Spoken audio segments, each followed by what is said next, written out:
What's up, family? Gerald the Bossman here. You're tuned into the Bossman Show on AM 1010, AM 1430, 1055 The King. Let the King out at 105theking.com and the Bossman Show at bossmanshow.com. Hit me up on Instagram, The Bossman Show, Twitter at Bossman Show, and Facebook, Bossman Show. It's the Bossman on your radio. Listen to the Bossman Show with your host, JR, Saturdays at 9 a.m. right here on AM 1010, The King. What's up, good people? BetOnline is your number one source for all your betting needs. The latest odds, lines, and matchup reports for baseball, boxing, golf, and more. BetOnline continues to be the fastest and easiest way to place your wagers, including live betting and your favorite casino and card games available to play right from your phone. Head to the website or use your mobile device to sign up today and get in on the action. Remember to use your promo code BELIEVE, B-L-E-A-V, for your 50% welcome bonus on your first deposit. BetOnline, where the game starts. BS3 Network, changing the way you watch TV. Yes, BS3 Network, changing the way you watch TV, covering content and hot topics from A to Z, sports, music, society and culture, movie reviews, you name it, we have it. Check it out on bs3network.com or check us out on Roku, BS3 TV on Roku, as well as check out your favorite podcast on all podcast platforms or Spreaker.com/BS3 Network. You are now tuned to BS3 Network.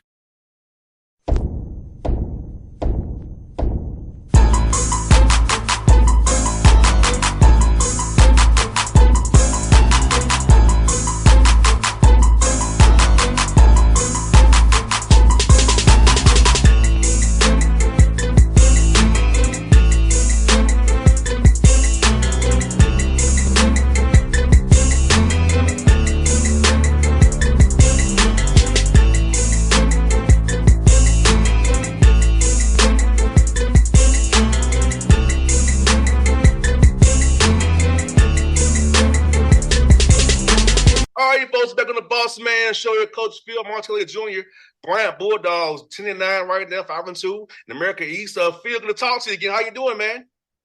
Everything's good. You know, just you know how it is this time of year. You get into your rhythm. You're playing in our conference. You play Thursday, Saturdays. So, you know, just trying to gear back up for a tough one on Thursday.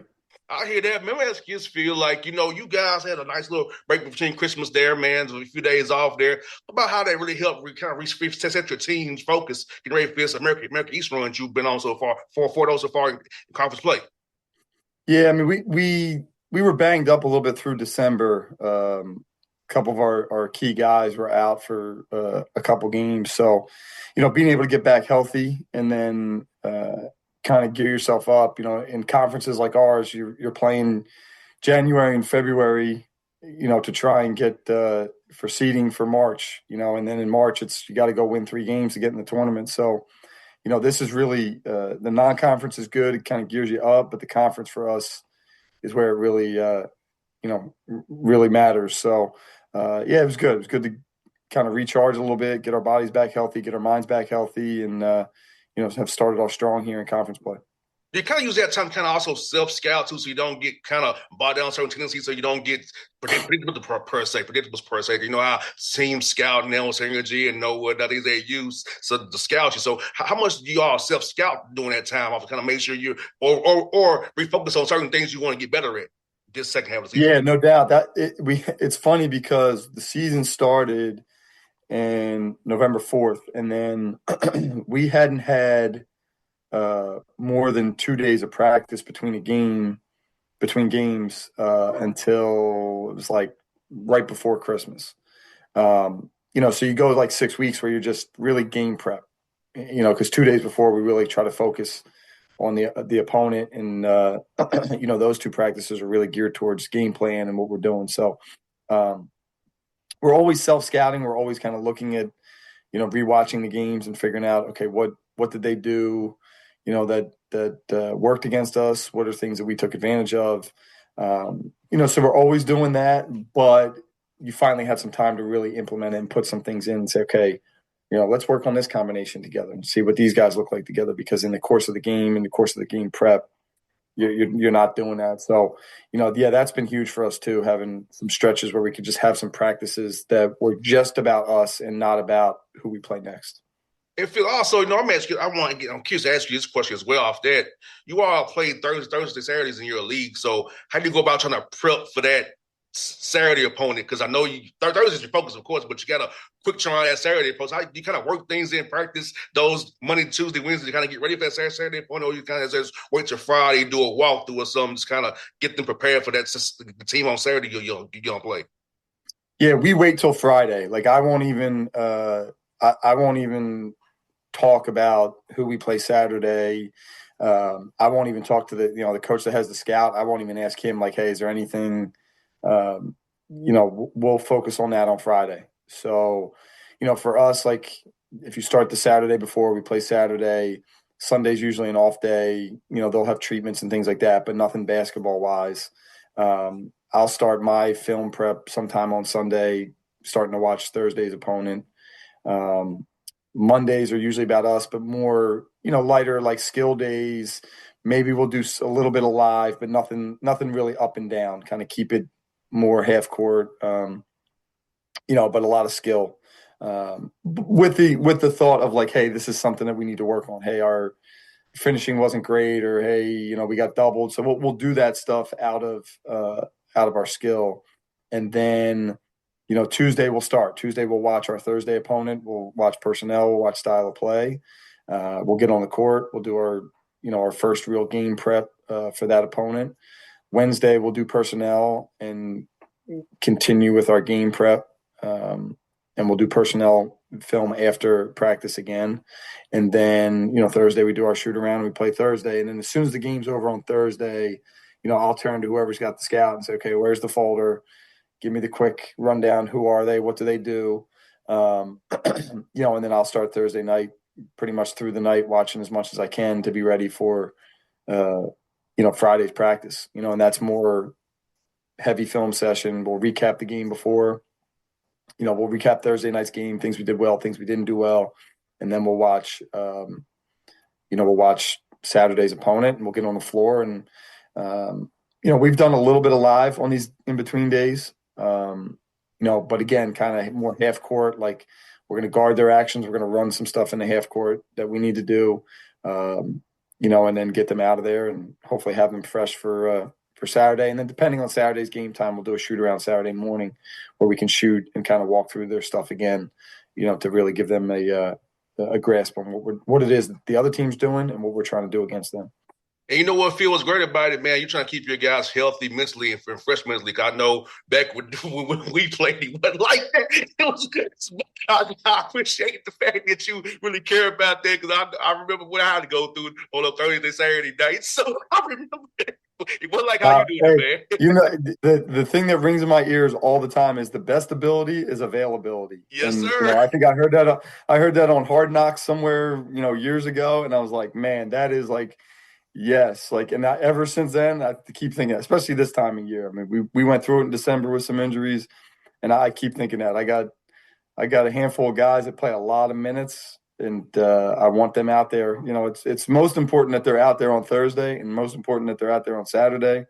And to run around and do, hey, we're going to do 3-hour practice today, and have somebody. No, we need them Thursday night at 6 or 7 o'clock, whatever time we play. And then I need them Saturday at, whatever time, 2 or 4 we usually play. So that's the most important thing. That availability is the best ability. So. You got that right, man. Man, your non-conference schedule, man, is very competitive, man. A lot of tough, different opponents. Play a lot of close games. And you not both know this, man. You can't really simulate that in practice. And getting to be in situations, put them on tape, you can actually go back and coach these situations and these scenarios. So how good was it to get close games early? Because as you know, we're trying to go to February into March. It's going to be tighter games where every play matters, every blockout matters. How cool is to get that experience early so you can coach to it later and then and now? Yeah, I mean, it's huge. It's why we did what we did in non-conference. It's why we went the places we went and played the teams we played and played quick turnaround so that we could practice for the Thursday, Saturdays in conference play. We did some 2 and 3 days and some 3 and 4 days even, to prep for that, to see how our bodies would respond. So, and we've talked about it all the way through. I've been saying to a lot of people up here, like, our non-conference schedule is really tough, and people didn't know it, because there weren't necessarily marquee names. It wasn't, it wasn't Alabama and Auburn and whoever. Like, it was, St. John's, who's a top 15 team in the country according to a lot of the metrics. St. Bonaventure is a top 50 or top 70 team. Grand Canyon, who's a top 75 team. Like, and then really good teams at our level. Tennessee, Chattanooga, and Brown, and Delaware, and Drexel, and Towson. Like, we were playing. Every time I flipped on the tape, I'm like, man, this team's good too. Like, when are we playing? When are we playing the bad teams? And then to go through it and have 5 games decided by I think it was 4 points or less, so 2 possessions or less. 5 of those games decided that way. I knew that was going to have us battle tested, and it was tough. There was a couple games. Fordham, they have a kid make a shot that hasn't, barely made shots all year. We have a kid he hits a 3, and then we get a wide open look from a kid that, can really shoot it and goes in and out, and you lose the game. And we talked about it all the way through. It was like, whatever happened in those games was not going to dictate, what wasn't going to change, like, the way we go about our business. Like, okay, so you make that shot and win the game, and all of a sudden you run off the court and you're celebrating. You think you're the greatest team ever. No, we're not the greatest team ever. We have things we need to work on. And credit to our guys. Like, they showed up every day with that mentality, with that mindset that, what's next? Like, give us the next thing and let's go. And, their belief has stayed, their work ethic has stayed, their camaraderie and connection has stayed. And, I knew at some point in time that would flip. And it has, early in conference play, starting off 4-0. And Phil, how important was it, man, did the offseason work? Because, in college basketball now how it's a new team every year pretty much. It's not guys all together all these years. It's a new team every year. So how about the summertime, getting guys to know how to play together and play on tough schedules to help them know how to play together and have adversity so they can get better despite the injuries. And now with the injuries you have depth now that you may not have had come when you got tipped off on November the 4th. Yeah, it's huge. I mean, it's funny because the thing I told people was I didn't spend any time leading up to them getting there June, probably 15 or 16, whenever they got to us, and through the 6 weeks that they were with us. I didn't really spend much time, like, thinking about X's and O's with them. It was more about how do we get the group to come together. And you blend. We had kind of half old guys and half new guys. I shouldn't say old guys. Well, they are old guys in college basketball now, but returning guys and incoming guys and blending them together. That was my main focus, So, one of the things we did the old remember the Titans. I said, all right, you got to go. I would pair them up weekly and say, okay, Barry, you're with Earl. And what they had to do is give me 2 things that 2 interesting facts about the other person. So Barry's got to give me 2 things about Earl. Earl's got to give me 2 things about Barry in front of the whole group. And then one thing that you have in common, and which I think was really important, because you have these guys coming from all different places, all different backgrounds, but we all have things in common. So you have guys like, they're coming in and like, yeah, we found out neither one of us knows how to swim, or neither one of us has ever been outside the country, or neither one of us is, or we both have, we both played football in high school, like whatever it was, like, to get them talking, get them understanding, like, look, we're all, and I told them none of it can have anything to do with basketball. So it has to be something outside of that, because we can all say, like, oh, my favorite player is Kobe. My favorite player is LeBron. I think MJ is the greatest. Like, yeah, we can all do that. We do that every day. Like, that's that's the culture. Like, that's what we're around. Like, you have those debates in the locker room and in training room and on the bus and when you're eating and things like that. But I wanted it to be outside of basketball. Let's learn about each other outside the basketball. And there was some really interesting stuff that came from that. And I think that was a big deal, because it got them understanding, like, look, yeah, you guys may be competing, and maybe at some point in time you'll be competing for a spot or minutes or whatever. But there's also a camaraderie and a connection there that in a similarity that maybe you can draw back on at some point in time. And so, yeah, that time over the summer, I mean, certainly getting them used to like, hey, this is what we do and how we play and the work, that we put in and things like that. But just getting them excited about each other and excited about, what could be for this group. And Phil, you got something cool going on too, man. You got 4 guys in double figures, the other guys averaging not decently single digits as well. So about the balance you have, be able to have 4 guys in double figures and causing defenses conflict and having to figure out who we gonna take away, who we gonna kind of stop. You got options beyond those guys as well. Yeah, no doubt. I mean, that's been a big thing. We talked about it at the start of conference play about production. And that's what we need. Everybody goes out there needs to produce. And that's different for everybody. One guy might need to score 20. The other guy might need to go get 8 rebounds. The other guy might need to go play great defense. But we needed production, and make sure we were getting production. We go 7 deep, occasionally go to an 8th or 9th. But of the 7 guys that have played regular minutes, they've been super productive. And again, just finding ways to get it done. I mean, back-to-back games, we've had 5 guys in double figures. On Saturday, we had a 6th guy who didn't score double figures but had 11 rebounds, playing only about 17 minutes. So you're getting contributions across the board. And we play a style that is not geared towards, okay, we're just going to get this guy the ball. We're just going to get this guy shots. Really, we want to play kind of read and react off of what defense does. So, one of our guys the other day on our Thursday game did not play particularly well. And the other guys did. So on Saturday, they're trying to take away those guys that played well, and he goes and gets 24, because he's capable of doing that. And it wasn't like, well, we're going to try and get Barry going. No, it just happened that that's how they guarded. He had mismatches. He was able to go attack. He's building his confidence. He's scoring the ball. Okay, now all of a sudden it opens up, and now the next guy's going, and the next guy's going. So we spent a lot of time with that, like just trying to read the defense, react to the defense. And not necessarily like, okay, we're going to come run thumb up every play and have Raphael come off this screen and get a shot and then get back on defense, and then we'll come down and run thumb up again and try and get him another shot. And we're not built that way. We're built to just play off of each other. And they keep talking about making the ball pop. Like that's been their thing. Just make it pop, make it pop, make it pop. And they've been doing that, and our assist numbers have been really good. Our shooting percentage has been really good. And the ease at which we've been able to score the ball has gone way up. So, we got to continue that because, you can fall into those traps sometimes, and all of a sudden it can get stagnant and the ball sticks and guys want to just try and do their thing. But, they got a good flow right now, and, trying to keep that going. Yeah, that's something that Quinn Snyder talks about a bunch of that right before they catch that 0.5 mentality. He talks about it every day. I hear it every day, man. So it's good in my head about that, man. Like you said, man, the defense will tell you what to do. They'll tell exactly you. Right. That's all you got to do. That's who we are. Like, we don't run a lot of plays. We don't run we have some, but we're very, from the summertime, if you walked in our gym on a given day, I guarantee the couple things you would see would be us doing cutting reads off of our drives, guys reading cuts. You'd see us doing driving kick reads. Okay, you drive it. There's help coming somewhere. Sometimes there's no help. Go finish it, but we would do those things every day.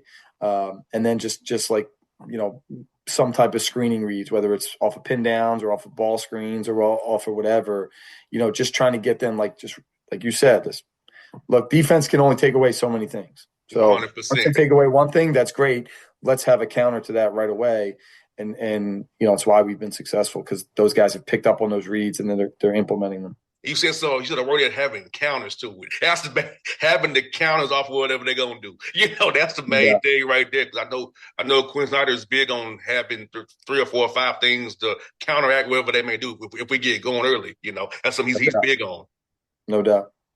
Yeah, you also doing well, man, from 3-point range, over 35%. Talk about how that spacing and that threat makes defenses have to kind of close out with care towards your guys. They might get blown by too, so we kind of put them in that kind of still that conflict of what they're gonna do when you get an open 3 guy with all that space you got out there shooting the ball that well.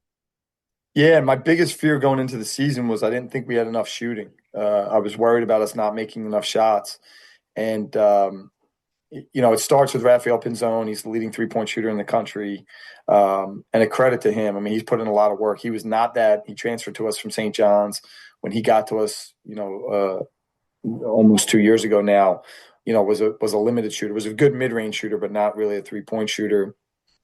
Even leading up to last season, was not shooting it great in practice in our scrimmages. And then from that time on has been just, meticulous about his work, getting in extra shots, doing what he needs to do. And it's worked. He's hovering around 50%, really all year, and missed some time. He's one of those guys that was injured, for a while. So you figure like, all right, guy coming back, probably won't go to shoot it as well. And, he's 4 for 8 the other night. And, it's a credit to him and the work he's putting in. Connor Withers, who,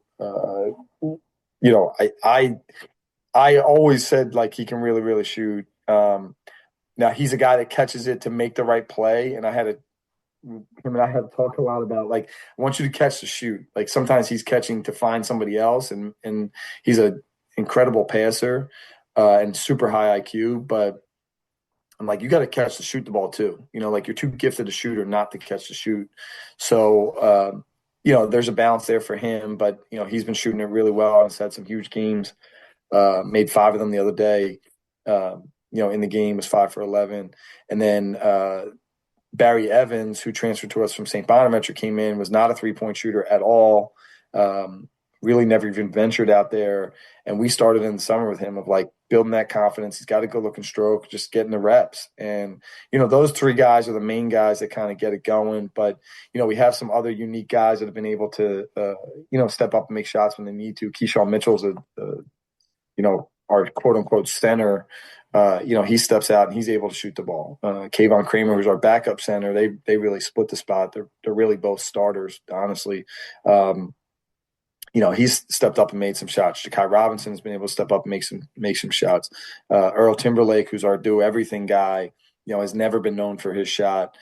He went and made 4 in a conference game, a week or 2 ago. So, it's just the reps. It's just putting in the reps and building the confidence. And, I don't want them hesitating. I don't want them looking over their shoulder. I'm like, if you're open, shoot the ball and watch. If you miss it, like we talk about chasing the offensive glass, and if you miss it, worst case scenario, hey, we can get the offensive rebound back and get something good there. So, we try to build a lot of confidence, but it comes with the work and the reps and the extra shots that they get up every day. No doubt, man. I know so much talked about that when we got hired, man. It's player development and being player driven and player focused. Talk about how crucial it is to help get guys better so they can play ball overseas after their career at Bryant. So how you expanding their games and adding to their games like you did with these young men you just mentioned. About how important it is for a young man to know that they come to play for you. You're going to help develop their game in more ways than one. Yeah, no doubt. I mean, it can't be a one-way street. I can't say, hey, come here and help us win games and that's it. Like, no, we got to invest in them. And they all have a dream. They all have a desire to play beyond college. And, obviously it's really hard. They're not all going to get that chance, but we've got to do everything in our power to maximize that. And it's the promise we make in recruiting. We tell them, like, you come here, you're going to get better. And, there's guys that might be mad about their role, that might be disappointed about not playing enough minutes or whatever. But I don't think there's anybody who can come through our program and say, man, I didn't get better playing for those guys. And our player development's headed by Chris Cole, my associate head coach, who's as good as anybody in the country. I mean, he's just a superstar when it comes to player development. But we got a staff full of guys that just love being in that gym. Brendan Phelps, who's back with us from last year, Ryan Daly and Nick Schmidt, who are new guys, with us. Both were really good college players. Ryan at Delaware and St. Joe's, and then Nick was a Division III player. Really, really good Division III player. So, and those guys, they just love being down there in the gym. Like it's nonstop with them. So, there's no excuse for a guy that says like, well, I couldn't get shots, I couldn't do this, and no, like there's somebody that's always available and always willing, and those guys do a really good job, like film and breaking things down. Like they are really, really, really good at what they do. And I'm super thankful for them. Well, Phil, man, thank you for joining the show as always, my brother. I hope we're talking again in March after you win the American East playoffs, man. I'm hoping it happens. We can talk again in March. Your lips to God's ears. I'm all for it. Let's make it happen. Yes, sir. Man. Good talk as always, my brother. It's always fun, man. Yeah, great talking to you. All right. BS3 Network. Changing the way you watch TV. Yes, BS3 Network, changing the way you watch TV, covering content and hot topics from A to Z, sports, music, society and culture, movie reviews. You name it, we have it. Check it out on bs3network.com or check us out on Roku, BS3 TV on Roku, as well as check out your favorite podcast on all podcast platforms or Spreaker.com/BS3 Network. You are now tuned to BS3 Network. What's up, good people? BetOnline is your number one source for all your betting needs. The latest odds, lines, and matchup reports for baseball, boxing, golf, and more. BetOnline continues to be the fastest and easiest way to place your wagers, including live betting and your favorite casino and card games available to play right from your phone. Head to the website or use your mobile device to sign up today and get in on the action. Remember to use your promo code BELIEVE, BLEAV, for your 50% welcome bonus on your first deposit. Bet online where the game starts. What's up, family? Jared the Bossman here. You're tuned into the Bossman Show on AM 1010, AM 1430, 1055 The King. Let the King out at 105theking.com and the Bossman Show at bossmanshow.com. Hit me up on Instagram, The Bossman Show, Twitter at Bossman Show, and Facebook, Bossman Show. It's the Bossman on your radio. Listen to the Bossman Show with your host, JR, Saturdays at 9 a.m. right here on AM 1010, The King.